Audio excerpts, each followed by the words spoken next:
Hey sis, it is your girl XO Rocky and I am back with another video. If this is your first time to my channel, welcome. I am so happy you stopped by. Make sure you hit that subscribe button before you go and become part of my sisterhood. And if you are a returning sister, welcome back sister. I'm so happy to see you again. So today I want to talk about the fact that I feel like my hair has really been thriving. Now if you've been following, which I hope you have, and been watching my videos, and you've kind of seen my journey from the beginning to now, you can see as well that not only does my hair look better in terms of how dry it is, the definition, the volume, all of those things throughout my journey have improved, in part from my deep conditioner series. I've been constantly deep conditioning when there was a time where I really kind of slacked on deep conditioning. So now that I've been incorporating deep conditioning, that has really helped improve the health of my hair. I've also done DIY treatments such as the rice water, and initially I thought the rice water was going to be very beneficial to my hair. I encouraged you to try it out yourself. If you've seen my rice water challenge video, I thought it was a really good at-home DIY treatment that you could do and get really good results from and healthy hair from. But as I've continued this rice water challenge and this hair growth journey, I realized the rice water was actually hindering me. It wasn't helping my hair, it wasn't aiding me in my hair growth, it was actually doing the opposite. I was getting pretty negative effects from it and I wasn't getting any benefits from it. So I made the decision to do a little more research and find out what was going on, why was rice water working for other people and not working for me. And then ultimately I decided to stop doing rice water. I felt like it wasn't beneficial for me, my lifestyle, and my hair. And since I stopped doing rice water, I do see a huge improvement in the look of my hair and the health of my hair and the volume of my hair. Overall, my hair has just improved. I want us to give a warm welcome to my new friend that I did not invite over, Stacy. Like, she just came and was like, hey girl, I'm here. Hey, what's up? So if you don't know, I'm also on a skin journey. So I have a newbie in skin series that I've created and I've been really trying to get, perfect skin. And Stacy just came and showed up out of the blue like, hey, what's up, what's good? And I'm like, girl, I didn't invite you into this space. But anyways, let's give a warm welcome to Stacy. Anyways, back to the hair. So since stopping rice water, I have noticed a huge improvement in my hair's health and my hair's manageability and just overall the way that my hair feels and looks, and I'm just happier with it now that I gave up rice water. So if you find that you've been kind of struggling with the rice water, it hasn't been giving you the results that you thought it would or the results that you've seen others getting, make sure you stay tuned and watch this video through the end so I can maybe help give you some reasons why it's not working for your hair. And also make sure you hit that subscribe button if you haven't yet, because you just should. So let's get into this video. Okay, so rice water contains inositol, which is a vitamin-like substance that can be found in plants and animals, and it is claimed to be effective in treating certain types of diabetes and skin conditions and different mental conditions. There is not a lot of support that it is effective in treating hair growth, but this is coming from WebMD. So just because there's not a lot of support or claims that it can help with hair growth or aid in the hair growth process does not mean that it can't. It just means there hasn't been enough research put forth to prove that it can. So I don't take WebMD's opinion that it can't be effective in treating hair growth as fact, because as we know from the Yao women, it clearly can, because this all started because the Yao women use rice water as a hair rinse, and if you look at their hair, you can see it is extremely long, and I can correlate that to their usage of rice water, but there could also be genetic factors that have helped aid them in their hair growth. I can't say that it's strictly the rice water rinse that has given them these long, beautiful locks of hair, when clearly there could be other things that are aiding in their hair growth as well. But I do understand where we would get the conclusion that rice water is the source of their hair growth, which is what initially enticed me to use the rice water, because anytime you see someone with long locks of hair, you want to know what they're doing, how they're doing it, and how they got their hair to be as long as it is. And initially, I was really, optimistic. I was really positive, and I thought this was going to be really beneficial for my hair. But the more I used it, the more I see negative results from it, the more brittle and dry my hair felt and looked, and it was just a hot mess. And with further research, I found out why. So like I stated in my original rice water challenge video, the rice water did kind of mimic a protein treatment in my hair, and rice water does contain amino acids, which are essentially a building block of protein, which makes sense as to why it felt like a protein treatment in my hair. So oftentimes after I'd rinse out the rice water, my hair would feel a bit dry and brittle, and I knew that this was coming from the protein source in the rice water. So I felt like even though my hair didn't necessarily respond that well to it, it wasn't a negative thing that my hair felt dry and brittle, which totally does not make sense, because if your hair feels dry and brittle, that's a sign that maybe I'm getting too much protein, or maybe my hair is protein sensitive. It should have been a sign to me that, hey, this isn't working in my hair, I should try something new. Or even I could have done the rice water first and then did the deep conditioning following the rice water to help, balance out that protein moisture balance. But I am kind of hard-headed and a little bit stubborn, so I stuck with my pre-poo, my shampoo, my deep conditioner, and my rice water. And that was the way and the sequence that I used it, and that's how I stuck with it. And ultimately, I guess it did benefit me, because I came to the conclusion that this just doesn't work for me. But I think I could have modified it for my hair and my texture and made it work a little bit better. I could have actually diluted the rice water to make it work better in my hair. There are totally things I could have done to make the rice water more workable for me and my hair. I just didn't. So ultimately, I decided to stop using it. I didn't want to modify it. It wasn't for me, and I gave rice water up. But let's get more into the details of the rice water and how I used it. So one of the popular ways to use rice water is to ferment it, where you take half rice water, half water. You place it in a cold, cool, dark area for about 12 to 24 hours, and then you strain the rice out of the water, or you strain the water from the rice, and then you have your water solution, which is very milky in color, and it has a distinct scent. The scent didn't bother me personally, but I know there are a lot of people who do not like the scent of fermented rice water. So some people would add essential oils and things like that to help, minimize that scent. But for me, the scent wasn't that big of a deal. But using it in that state, I had the most potent variety of rice water, and I was pouring it directly into my hair. I was not diluting it or doing anything to modify it.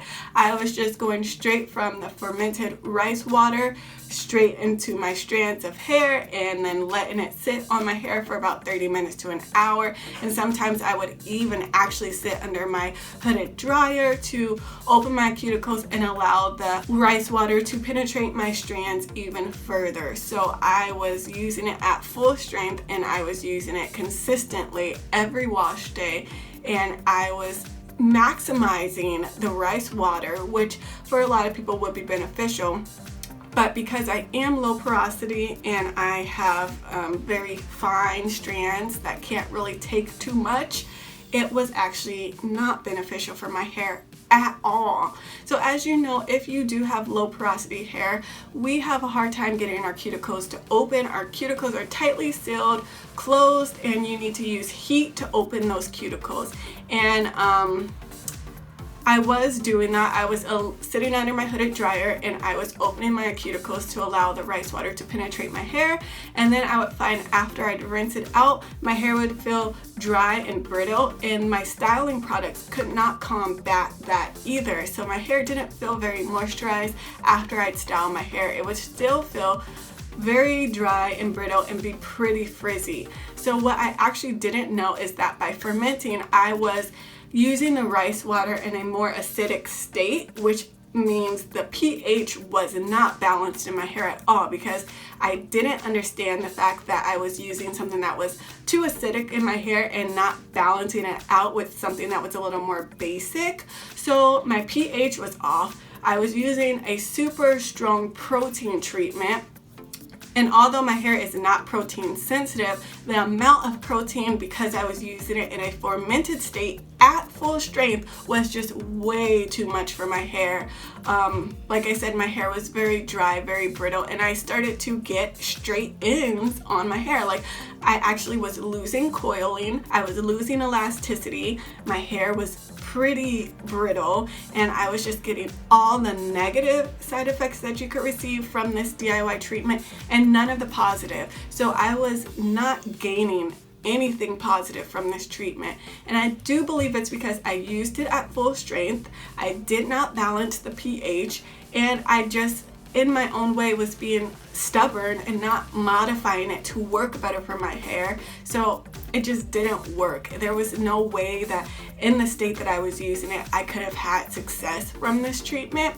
I would have had to change the way I was using it. I would have had to dilute it. I would have had to follow up with a product that was a little more basic to balance out the acidic rice water. So these are all things, some things I was ignorant to, some things I was stubborn to, and some things I just, I refused to believe that this treatment wouldn't work for me when I was clearly seeing it work for everyone else.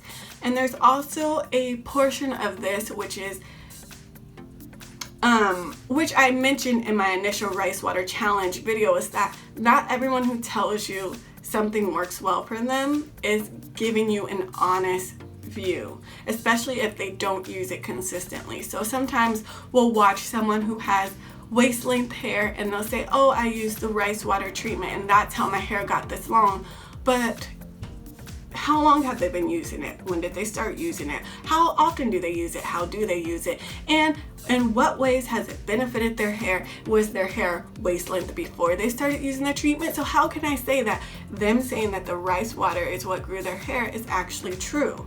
So there's a whole bunch of things that went into my decision to quit using it, but ultimately it's because I was not using it properly and I didn't feel like doing the work to use it properly. I felt like it just didn't work for my low porosity hair, because the benefit of an inositol is that it does coat your hair and it provides this protective protein layer to your hair to actually aid in the strength. But when you have low porosity hair, having something coat your hair and not allow any source of hydration to also follow it and penetrate your hair can be very detrimental. So if you have normal porosity or if you have high porosity, I still fully believe that this rice water treatment is going to be very beneficial for you. But if you are low porosity, I feel like this is going to be detrimental because it will coat your hair and it will prevent other products from penetrating your hair and getting into your strands, which ultimately will mean that you're getting a large amount of protein and a very small amount of moisture, which if you have type 4 hair, you already know down the road long term that is not going to be beneficial for your hair. And that's what I was seeing the signs of. I was losing elasticity, I was losing my coils, my hair was extremely dry and it was extremely frizzy. And it wasn't until I stopped using the rice water and I was able to replenish that hydration and that moisture that my hair started to thrive again. So if you're going to use it and you're low porosity, please dilute your products. Please make sure you're balancing the pH, and when you're applying your moisturizing treatments, use some source of heat so that it can actually penetrate your hair strands as well, because the coating of this rice water is going to be kind of detrimental if you don't allow moisture to penetrate your hair as well. So if the rice water is working great for your hair, please continue using it. I don't want to deter anyone that's having success from this treatment from using it, but if you find that you had results similar to mine where your hair was dry and it was brittle and it was really frizzy and you felt like you were losing elasticity and a lot of the benefits that you thought you would receive from the rice water you weren't, please consider your hair type and your hair needs, the way that you're using the product. You can maybe ferment it for an hour opposed to 12 hours, or you can dilute it with water, or you can apply some oils to it, or do something that helps balance the pH of it and you're not using it at full strength. Consider if maybe you're protein sensitive. Please put these things into play and consider these things. Do a little more research on the rice water and see if it's actually beneficial to you or detrimental to you, because I originally didn't do these things. I just went off of the words and the opinions of others. It worked for them, it worked for the Yao women. I didn't consider genetics. There are a lot of things that I just didn't consider initially, and I am a little bit skeptical, but I'm very optimistic a lot of times when I try things out. So I go into it with an open mind and I don't always do my full research until I am forced to. So if you are using this treatment, I hope this video has been helpful. I hope it opened your eyes to some things. Maybe you can do the treatment every other week opposed to every week. Just different things that you can do to continue using rice water, but use it in a way that's going to benefit you so you don't get the same negative effects that I did and have to go through the frustration of like rebuilding your hair and restarting this healthy hair journey where you felt like you were using a product that was going to lead you down a path of healthy hair. So it can be a little disheartening when you do have a setback from a product that you thought was going to be beneficial. So I just wanted to come to you and give you my honest opinion on why I stopped using rice water, and I just personally don't want to use it anymore. I feel like I can have healthy hair that's thriving without using such a harsh product for me. I don't feel like it's beneficial for me, and I feel a little bit jaded, and at this point I don't want to use it, and I feel like there are things I can use and feel a little bit more confident in that are more readily available in stores. Now I know there are people who prefer DIY treatments, and if you are one of those people, I do definitely think this could be a great treatment for you. Just please use it in a way that works best for you. But if you're like me and you kind of prefer things where you know the pH is going to be balanced, you know you're not going to get moisture overload, you know it's not going to be something that's going to be detrimental to your hair health, I am on a journey to find a really good protein-based deep conditioning treatment.